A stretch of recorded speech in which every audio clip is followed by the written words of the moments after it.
ക്ലാസ്സിൽ ഡിസ്കസ് ചെയ്യുന്നത് വുളംബർഗിന്റെ rural cooperative സൊസൈറ്റിയുടെ ഫീച്ചേഴ്സ് എന്തൊക്കെയാണ്.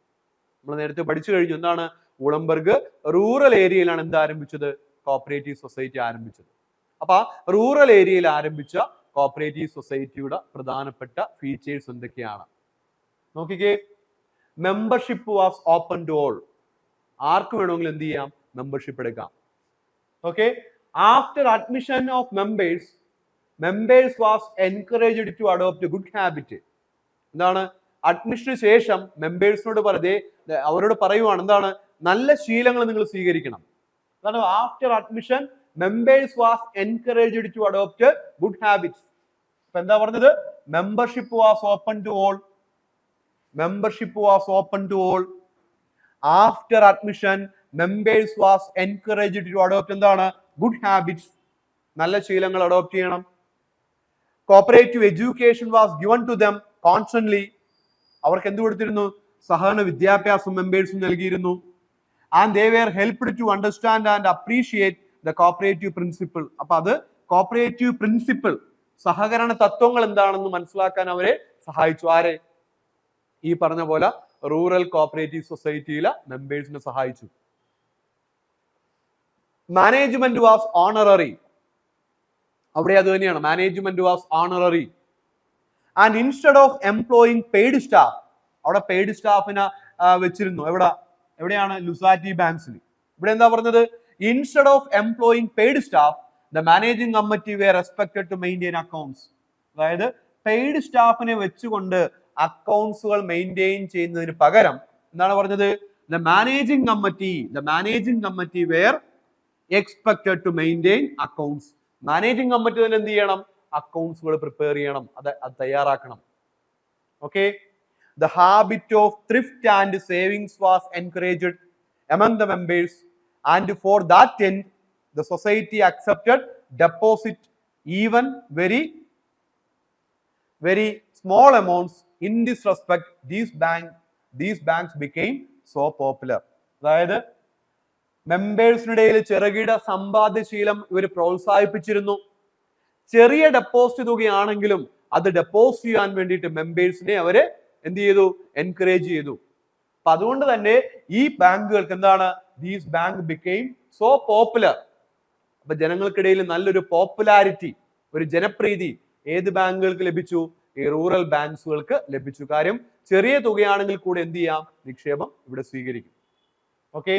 പറയുന്നുണ്ട്, loans were given to members after a careful scrutiny of purpose, scrutiny and past dealings എന്നാണ്.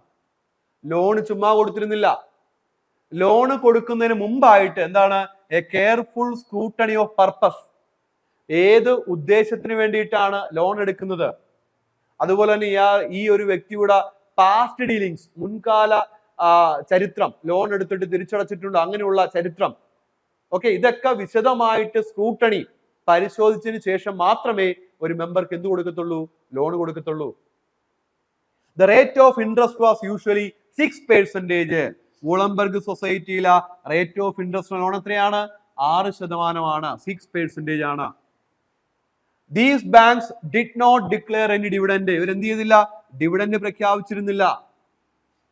വുളംബർഗ് ആരംഭിച്ച സംഘത്തിൽ എന്തില്ലായിരുന്നു, ഡിവിഡൻഡ് ഇല്ലായിരുന്നു. All profits were carried to the reserve fund. എല്ലാ ലാഭവും എങ്ങോട്ട് മാറ്റിവെച്ചു, റിസർവ് ഫണ്ടിലേക്ക് മാറ്റിവെച്ചു. ഓക്കെ. അതേപോലെ തന്നെ these societies observed a complete political and religious neutrality.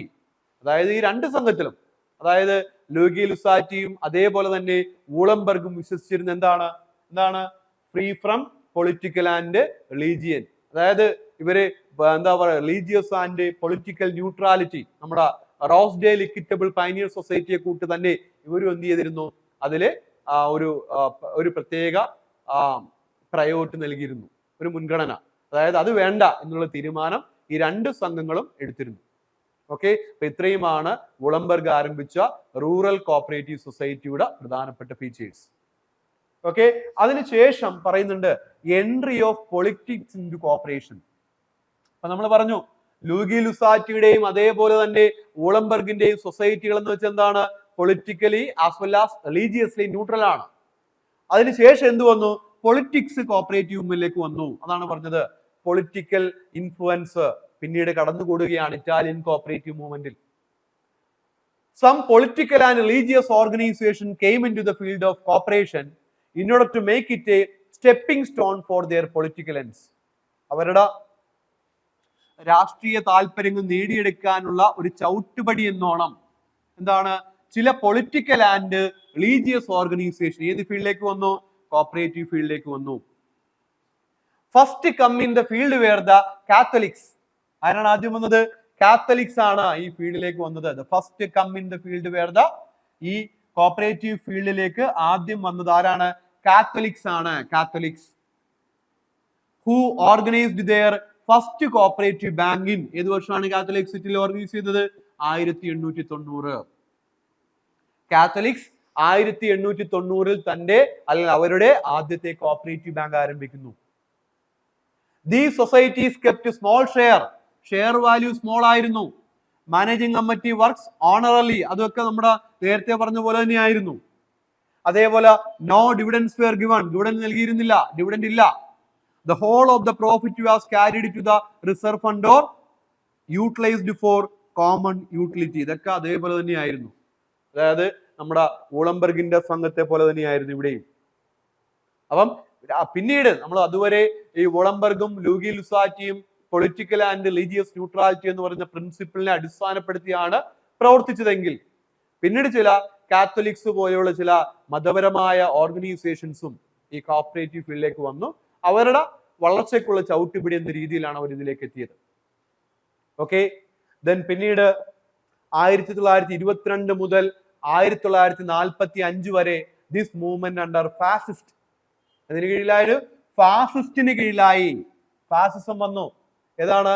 1922 മുതൽ 1945 വരെ കോപ്പറേറ്റീവ് മൂവ്മെന്റ് അണ്ടർ ഫാസിസ്റ്റ് ആണ്.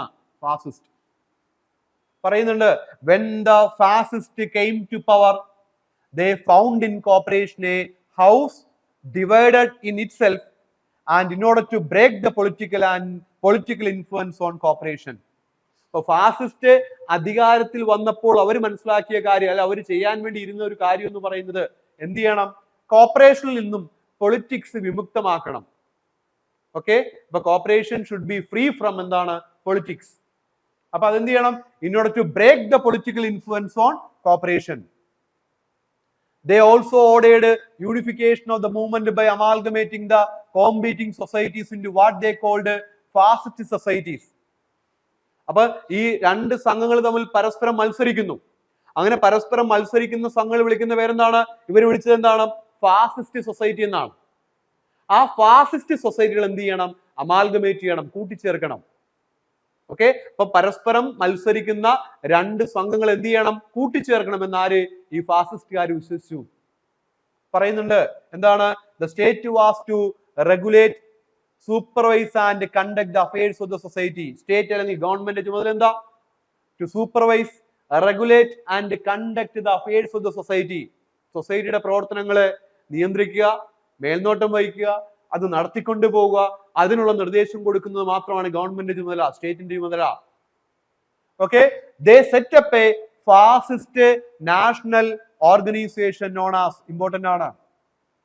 ഇവരെന്ത് ചെയ്തു? ഈ ഫാസിസ്റ്റുകള് ഇറ്റലിയിലെ എന്താണ്? എ ഫാസിസ്റ്റ് നാഷണൽ ഓർഗനൈസേഷൻ ആരംഭിച്ചു. നോൺ ആസ് എന്താണ്? ENTE. എന്താണ് ENTE? A fascist national organisation എന്നോ അല്ലെങ്കിൽ ഒരു ഗവൺമെന്റ് ബോഡി എന്നോ ഇതിന് വിളിക്കാം. ഏതിനെയാണ്? ENTE. അപ്പൊ ENTE ഏത് രാജ്യത്താണ്? എ ഫാസിസ്റ്റ് നാഷണൽ ഓർഗനൈസേഷൻ അല്ലെങ്കിൽ government organisation formed in Italy. എന്താ അതിന്റെ പേര്? ENTE എന്നാണ്. ENTE, ENTE. Okay, it was A government body. ENTE എന്ന് പറയുന്നത് ഗവൺമെന്റ് ബോഡിയാണ്. ഇതിന്റെ ഫംഗ്ഷൻ എന്തൊക്കെയാന്ന് പറയുന്നുണ്ട്. എന്താണ് ഫംഗ്ഷൻ പറയുന്നുണ്ട്? എന്താണ് ENTEയുടെ പ്രധാനപ്പെട്ട ഫംഗ്ഷൻ? എന്താണ്? ഒന്ന്, to coordinate the activities of cooperative central institution. എന്താണ്? Coordinate the activities of cooperative central ഇൻസ്റ്റിറ്റ്യൂഷന്റെ പ്രവർത്തനങ്ങളെ ഏകോപിപ്പിക്കുക. ടു പ്രൊമോട്ട് ന്യൂ സൊസൈറ്റി പുതിയ സൊസൈറ്റികളെ എന്ത് ചെയ്യുക, പ്രോത്സാഹിപ്പിക്കുക. To act as an arbitrator in the disputes of society. സൊസൈറ്റികൾക്കിടയിൽ തർക്കങ്ങൾ ഉണ്ടാവുമ്പോൾ തർക്ക പരിഹാരകനായിട്ട് ആരാക്ട് ചെയ്യണം, എന്റെ ആക്ട് ചെയ്യണം. അതുപോലെ തന്നെ to arrange training of cooperatives. സഹകാരികൾക്ക് ആവശ്യമായിട്ടുള്ള പരിശീലനം അറേഞ്ച് ചെയ്ത് കൊടുക്കണം. 5 പറയുന്നുണ്ട് to arrange the audit of affiliated societies. ഈ എന്റെ എന്ന് പറയുന്ന ഫാസിസ്റ്റ് ഓർഗനൈസേഷനിൽ, ഗവൺമെന്റ് ഓർഗനൈസേഷനിൽ അഫിലിയേറ്റ് ചെയ്തിട്ടുള്ള സംഘങ്ങൾക്ക് എന്ത് കൊടുക്കണം, അവിടെ എന്ത് ചെയ്യണം, ഓഡിറ്റ് നടത്തണം, ഓഡിറ്റ് ചെയ്യണം. അതേപോലെ തന്നെ to complete statistical information. Cooperative സൊസൈറ്റികളെ സംബന്ധിക്കുന്ന സ്ഥിതി വിവര കണക്കുകൾ പൂർത്തീകരിക്കണം.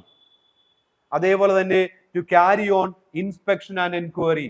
എന്ത് ചെയ്യണം, ഇൻസ്പെക്ഷനും എൻക്വയറിയും നടത്തണം. ഇതൊക്കെയായിരുന്നു ഈ ഫാസിസ്റ്റ് ഗവൺമെന്റ് ഓർഗനൈസേഷൻ എന്റെ എന്ന് പറയുന്നതിന്റെ പ്രധാനപ്പെട്ട ചുമതല. ഓക്കെ, പറയുന്നുണ്ട് fascist power was smashed in 1944. അവരുടെ അധികാരം 1944 ആയപ്പോഴത്തേക്ക് എന്ത് ചെയ്തു, അവസാനിച്ചു. In order to remedy these, a general directorate of cooperation was set up in 1946. അപ്പം ഇവരില്ലാതായി. അപ്പൊ അതിന് പകരം എന്തായി, general directorate of cooperation. General directorate of cooperation ഏത് വർഷം ആരംഭിച്ചു, 1946. ഓക്കെ, അതേപോലെ പറയുന്നുണ്ട് 1947 an act was passed to regulate the activities of cooperatives. സഹകരണ സ്ഥാപനങ്ങളിലെ പ്രവർത്തനങ്ങളെ നിയന്ത്രിക്കുവാൻ വേണ്ടിയിട്ട് 1947 ഇറ്റലിയിലെ ഒരു പുതിയ നിയമം പാസാക്കി. പറയുന്നുണ്ട് corporation was placed under the ministry of labour. എവിടെ കൊണ്ടുവന്നു, ഇറ്റലിയിലെ മിനിസ്ട്രി ഓഫ് ലേബർ, ലേബർ മിനിസ്ട്രിയുടെ കീഴിൽ കൊണ്ടുവന്നു കോപ്പറേഷൻ. ഓക്കെ, ഇത്രയും കാര്യങ്ങള് പുതിയ ആര് കയറിയിട്ട്, ജനറൽ ഡയറക്ടറേറ്റ് ഓഫ് കോപ്പറേഷൻ ഇത്രയും കാര്യങ്ങൾ അറേഞ്ച് ചെയ്തു ഇറ്റലിയിൽ. അപ്പൊ 1947 പുതിയൊരു നിയമം വന്നു. ദെൻ കോപ്പറേറ്റീവ് ലേബർ മിനിസ്റ്ററി അല്ലെങ്കിൽ ലേബർ മിനിസ്റ്ററിയുടെ കീഴിലേക്ക് എന്ത് കൊണ്ടുവന്നു, കോപ്പറേഷൻ കൊണ്ടുവന്നു. ഇനി നമ്മൾ ഇത്രയും കാര്യങ്ങൾ ഈ ക്രെഡിറ്റ് കോപ്പറേറ്റീവ് മൂവ്മെന്റുമായിട്ട് ബന്ധപ്പെട്ടു, അല്ലെങ്കിൽ കോപ്പറേഷനിലേക്ക് പൊളിറ്റിക്സ് ഇൻട്രൊഡ്യൂസ് ചെയ്തതുമായിട്ട് ബന്ധപ്പെട്ട്, അല്ലെങ്കിൽ ഫാസിസ്റ്റ് ഓർഗനൈസേഷനെ സംബന്ധിച്ചുള്ള കാര്യങ്ങളാണ് നമ്മൾ പഠിച്ചത്. അപ്പൊ ഇറ്റലിയിലെ ക്രെഡിറ്റ് സൊസൈറ്റി മാത്രമല്ല, ഇറ്റലി പേര് കേട്ട മറ്റൊരു സൊസൈറ്റി കൂടെ ഏതാണ്, ലേബർ കോപ്പറേറ്റീവ് സൊസൈറ്റി. ഇമ്പോർട്ടന്റ് ആണ്. ലേബർ കോപ്പറേറ്റീവ് സൊസൈറ്റിക്ക് പേര് കേട്ട രാജ്യവും ഏത് തന്നെയാണ്, ഇറ്റലിയാണ്. Okay, Italy is the birth place of ഏതാണ്, labour cooperative society, burial cooperative society. ഇതിന്റെയൊക്കെ ബർത്ത് പ്ലേസ് എന്നറിയപ്പെടുന്ന രാജ്യം ഏതാണ്, ഇറ്റലിയാണ്. അപ്പൊ ഈ ലേബർ കോപ്പറേറ്റീവ് സൊസൈറ്റിയുടെ ബർത്ത് പ്ലേസ് എവിടെയാണ്, ഇറ്റലിയാണ്. ഓക്കെ, പറയുന്നുണ്ട് ഇറ്റലി ഓൾസോ നോൺ ആസ്, എങ്ങനെ അറിയപ്പെടും, Italy also known as the pioneer of cooperative labour societies. The pioneer of cooperative labour societies എന്നും ഏതിനറിയപ്പെടും, Italy അറിയപ്പെടും.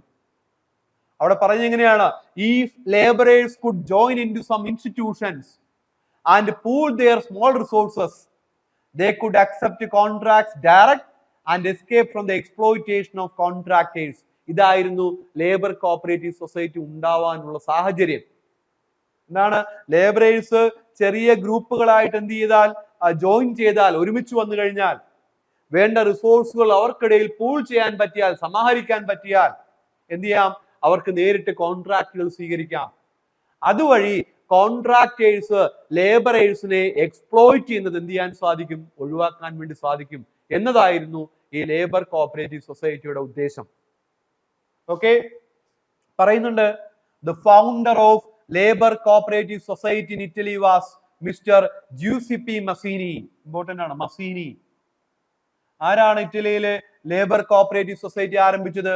The founder of labour cooperative society in Italy was mister Giuseppe Mazzini. Giuseppe Mazzini, നമ്മൾ Mazzini എന്ന് പറയും. 1805 ജനിച്ചു, 1872 മരിച്ചു. Okay, who worked among the laborers and encouraged them to form cooperatives as a measure to eliminate the middlemen. അദ്ദേഹം എന്ത് ചെയ്തു, വർക്കേഴ്സിനിടയിൽ പ്രവർത്തിച്ചു. എന്നിട്ട് അവരോട് പറഞ്ഞു മിഡിൽമെന്റെ എക്സ്പ്ലോയിറ്റേഷനിൽ നിന്നും, അതായത് ബാക്കിയുള്ള കോൺട്രാക്ടേഴ്സിന്റെ ചൂഷണത്തിൽ നിന്നും നിങ്ങൾ സംരക്ഷിക്കണമെങ്കിൽ, നിങ്ങൾ രക്ഷപ്പെടണമെങ്കിൽ എന്ത് ചെയ്യണം, നിങ്ങൾ ലേബർ കോഓപ്പറേറ്റീവ് സൊസൈറ്റി രൂപീകരിക്കണം. അപ്പൊ ഇറ്റലിയിലെ ലേബർ കോഓപ്പറേറ്റീവ് മൂവ്മെന്റ് ഉണ്ടാവാൻ ഇടയാക്കിയ അതിനൊരു സാഹചര്യം ക്രിയേറ്റ് ചെയ്ത കോഓപ്പറേറ്റർ ആരാണ്? മസീനിയാണ്, ജൂസിപ്പി മസീനിയാണ്. അപ്പൊ മസീനി എന്ന് പറഞ്ഞ പേര് ഏതിനോടുകൂടി ചേർത്ത് വെക്കണം? ലേബർ കോഓപ്പറേറ്റീവ് സൊസൈറ്റിയുടെ പേരിനോടുകൂടി ചേർത്ത് വെക്കേണ്ട പേരാണ് ഏത്? മസീനി. ഓക്കെ, പറയുന്നുണ്ട് മസീനി അദ്ദേഹത്തിന്റെ കോൺട്രിബ്യൂഷൻ പറയുന്നുണ്ട്. Mazzini founded an association called Young Italy. വേണം ചോദിക്കാം, Young Italy is the foundation started by ആരാണ്? മസീനിയാണ്. ഏത് വർഷം? 1831. Mazzini founded an association called Young Italy in 1831 for independence and unification of Italy. ഇറ്റലിയിലെ ഫോറിൻ റൂളിൽ നിന്നും മോചിപ്പിക്കുവാൻ വേണ്ടിയിട്ടും അതിനെ യൂണിഫൈ ചെയ്യുക എന്ന ഉദ്ദേശത്തോടു കൂടി യങ് ഇറ്റലി എന്ന് പറഞ്ഞൊരു സ്ഥാപനം ആരംഭിച്ച, ഒരു അസോസിയേഷൻ ആരംഭിച്ച കോർപ്പറേറ്റർ ആരാണ്? ജൂസിപ്പി മസീനിയാണ്. Okay, the first society of workers. ഇത്തരത്തിലെ വർക്കേഴ്സിന്റെ ആദ്യത്തെ സൊസൈറ്റി എന്ന് പറയുന്നത് ജനറൽ അസോസിയേഷൻ ഓഫ് വർക്കേഴ്സ് ആണ്. എന്താണ്? General association of workers. The first society of workers named general association of workers was organised in ഏത് വർഷമാണ്? 1883. General association of workers was organised in 1883 by the braccianti of Ravenna. Braccianti എന്ന് പറയുന്നത് ഒരു Italian വേർഡാണ് കേട്ടോ. ഒരു farm worker അല്ലെങ്കിൽ agricultural ലേബറേഴ്സിനെ ഇറ്റലിയിൽ വിശേഷിപ്പിക്കുന്ന വേർഡാണ് ഏത്? ബ്രേസിയാൻറ്റി. ഓക്കെ, ബ്രേവ്സ്കിനാറ്റി എന്നൊക്കെ പറയുന്നു. അങ്ങനെ ഹിനാറ്റി ഒന്നുമില്ല. ബ്രേസിയാൻറ്റി എന്ന് പറയുന്നത് ഒരു ഇറ്റാലിയൻ വേർഡാണ്. അതെന്താ കാണിക്കുന്നത്? അഗ്രികൾച്ചറൽ ലേബറർ അല്ലെങ്കിൽ ഒരു ഫാം വർക്കറെയാണ് ഈ വേർഡ് കൊണ്ട് സൂചിപ്പിക്കുന്നത്. അതായത് സ്കിൽ അല്ലാതെ നമ്മുടെ ഫിസിക്കൽ സ്റ്റാമിന കൊണ്ട്, ഫിസിക്കൽ സ്ട്രെങ്ത് കൊണ്ട് ചെയ്യുന്ന ജോലിയില്ലേ, അങ്ങനെയുള്ള വർക്കേഴ്സിനെ വിളിക്കുന്ന പേരാണെന്ത്? ബ്രേവ്സിയാൻറ്റി. അങ്ങനെ ബ്രേവ്സിയാൻറ്റി ഓഫ് റാവണ്ണ എന്ന് പറയുന്നത് ഇറ്റ്സ് എ പ്ലേസ് ഇൻ എവിടെയാണ്? ഇറ്റലിയാണ്. അപ്പൊ അവിടുത്തെ റാവണ്ണ എന്ന് പറയുന്ന സ്ഥലത്ത് ജനറൽ അസോസിയേഷൻ ഓഫ് വർക്കേഴ്സ് ആണ് 1883 ആരംഭിച്ചത്. ഇതാണ് ഏത്? First workers society in Italy. General association of workers was organised in the year 1883 by the braccianti of Ravenna. Okay, എന്താണ് ഇവരുടെ ഉദ്ദേശം പറയുന്നുണ്ട്? Their objective was to accept contracts for building and other construction works and to get them executed through the members. ഈ labour cooperative സൊസൈറ്റിയുടെ പ്രധാനപ്പെട്ട ലക്ഷ്യം എന്ന് പറയുന്നത് എന്തായിരുന്നു? To accept contracts. കോൺട്രാക്ട് സ്വീകരിക്കുക. ഏതുമായിട്ട് ബന്ധപ്പെട്ട്? കെട്ടിട നിർമ്മാണവുമായിട്ട് ബന്ധപ്പെട്ടുള്ള അല്ലെങ്കിൽ മറ്റു കൺസ്ട്രക്ഷൻസുമായിട്ട് ബന്ധപ്പെട്ടുള്ള കൺസ്ട്രക്ഷൻ വർക്കുമായിട്ട് ബന്ധപ്പെട്ടുള്ള കോൺട്രാക്ട് സ്വീകരിക്കുക. എന്നിട്ട് ആ കോൺട്രാക്ട് മെമ്പേഴ്സിലൂടെ എന്ത് ചെയ്യുക?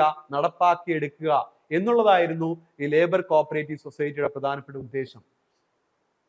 ഓക്കെ, പറയുന്നുണ്ട് in 1886 the masons and labourers cooperative of സെഗിയോ എംബിയ. എന്താണ്? In 1886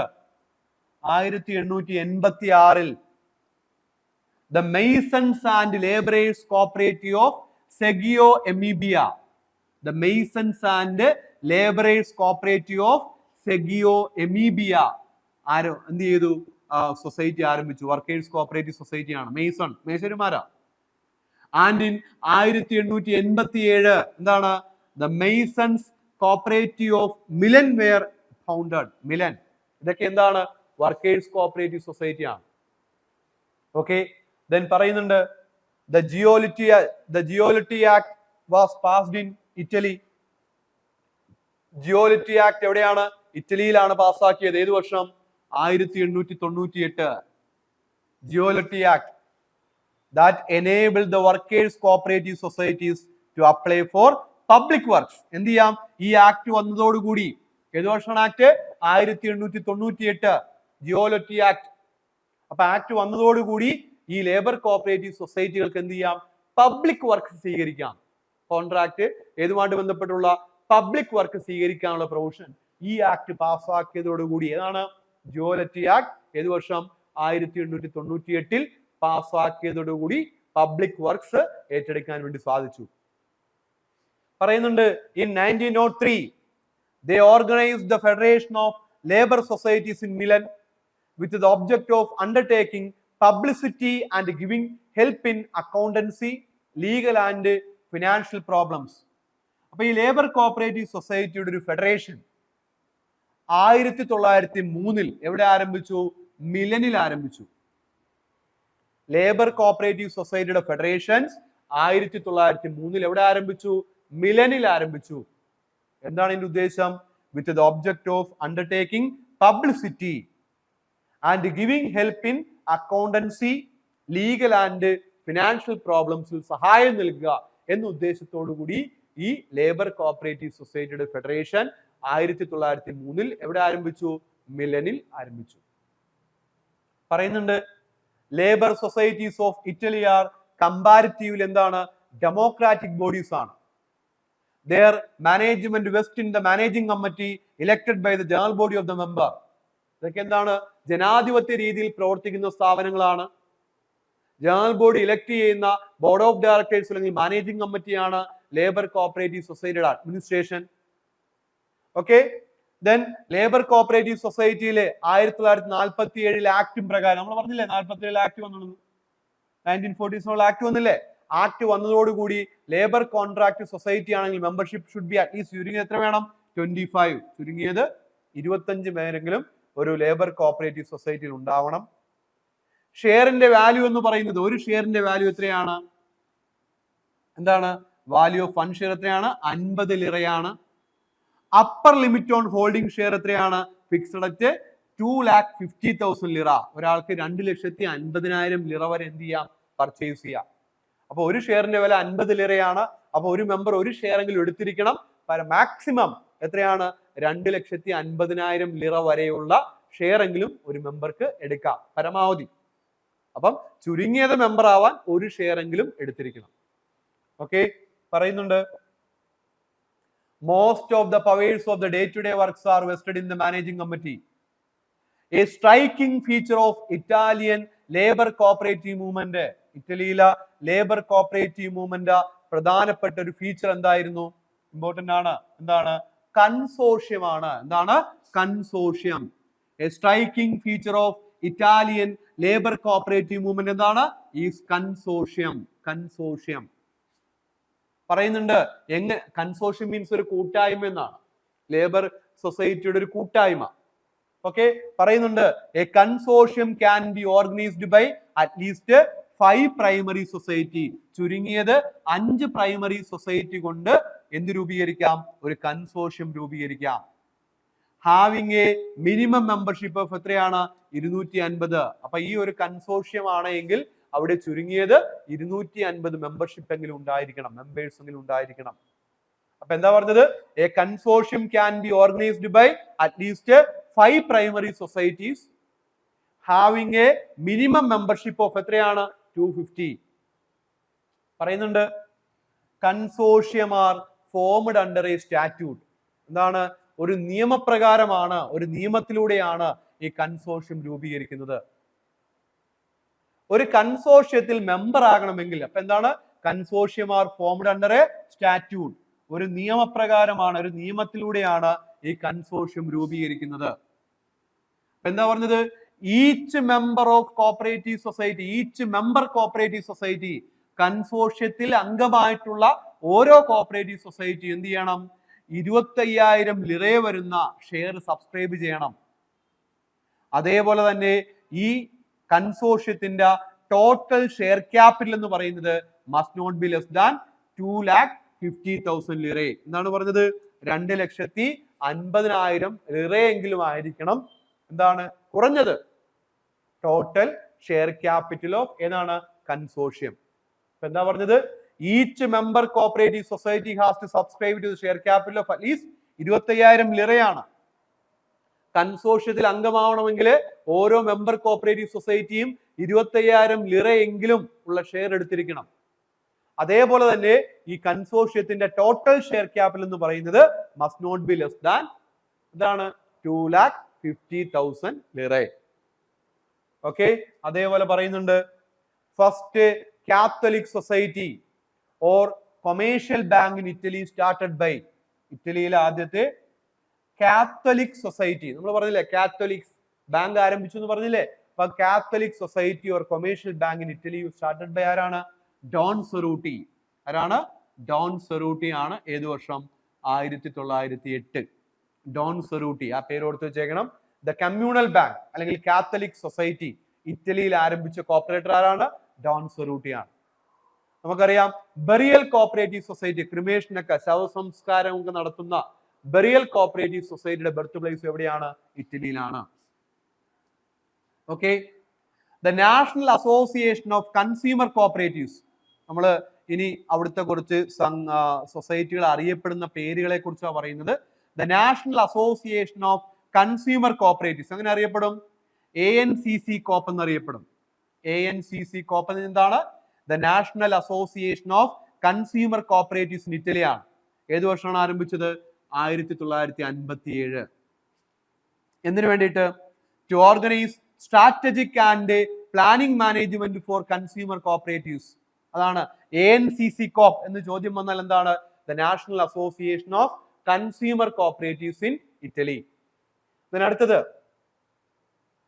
Liga coop അബിറ്റാൻഡി. Liga coop അബിറ്റാൻഡി, ഇതൊക്കെ ഇറ്റാലിയൻ വേർഡാണ് കേട്ടോ.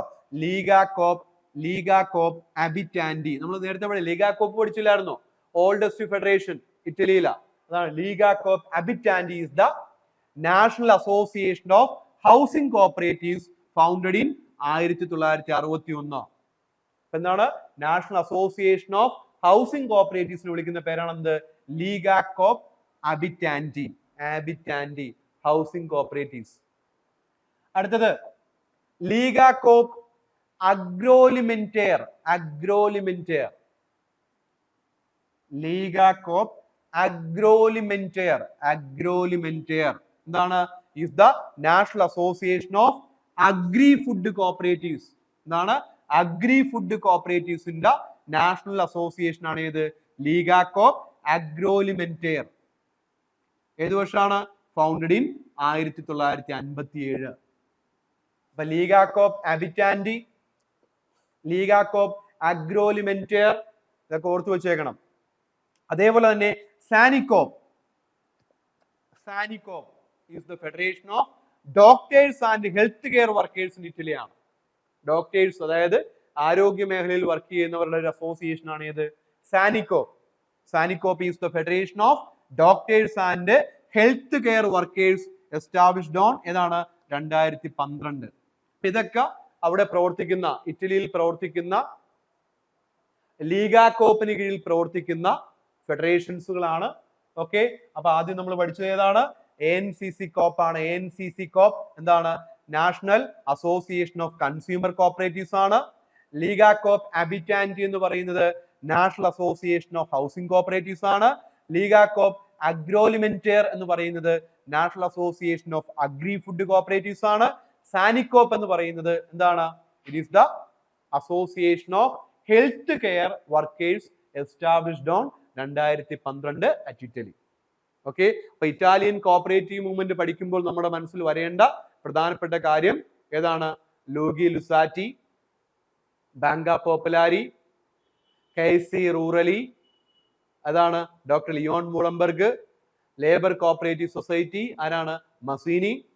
അതേപോലെ തന്നെ ബർത്ത് പ്ലേസ് ഓഫ് ഏതാണ്? ലേബർ കോപ്പറേറ്റീവ് സൊസൈറ്റി അല്ലെങ്കിൽ അല്ല ആൻഡ് ബെറിയൽ കോപ്പറേറ്റീവ് സൊസൈറ്റി ഒക്കെ എവിടെയാണ്? ഇറ്റലിയാണ്.